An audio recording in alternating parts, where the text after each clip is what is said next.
Let's go to the biggest problem everybody's facing, and that's counteroffers that are being accepted. And I have to tell you, recently, we had somebody that extended a $30,000 increase in pay as their counteroffer, a $30,000 increase in pay. And what's astounded even me is the candidate turned it down because there were so many other things that were so wrong about the company. But imagine trying to deal with something like that. In the past, counteroffers were extended like 2 weeks, within the 2-week notice. Now, companies often extend a counteroffer after the person's already started their new job. And this is commonly caused because the person that they hired to replace your candidate didn't work out, or they haven't filled the job yet, that they realize what the person was worth after they left. Now let's go to solutions.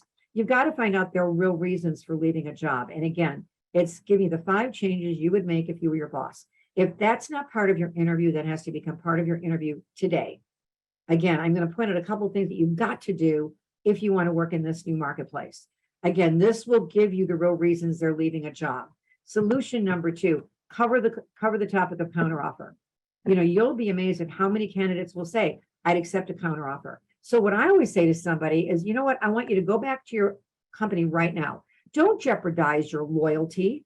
Yes, they might give you a counteroffer and keep you, but it's almost like having an affair in a marriage. They might accept it, but they're never going to forget it. So go back and ask for a raise. Ask for your next raise and promotion. If you don't get it, then I'll schedule some interviews for you, or you just need to walk away. And by the way, candidates have become legends in their own minds, and they're asking for salary levels that are way above their capabilities. And so if you've got somebody that's just being unreasonable about the range, don't think you're going to talk them down, because you're not. And so walk away. Don't waste your valuable time. Solution number 3, and this is the one that really works, okay? When you ask somebody if they'll accept a counteroffer and they go, I won't, what I say to them is, you know what? I'm going to write down the reason you won't. Why won't you accept a counteroffer? And they go off. Well, they don't treat me right. They promoted family over me 2 or 3 times. And I tell them, I'm going to write this down. I'm writing down every word you're saying, because when you get no, my company doesn't give counteroffers. I go, no, they will. And when you get a counteroffer, I'm going to read these words back to you. And I write down every word they say. And I'm telling you, there is nothing more powerful than to have somebody come back and say, Barb, I know I told you I wasn't going to accept a counteroffer, but they just offered me a $20,000 increase in pay and my promotion. I understood that. Remember, we talked about this and I told you this was going to happen. What I want to do, rather than trying to tell you how this is not a good decision, I want to read your own words back to you. Do you remember when we did this?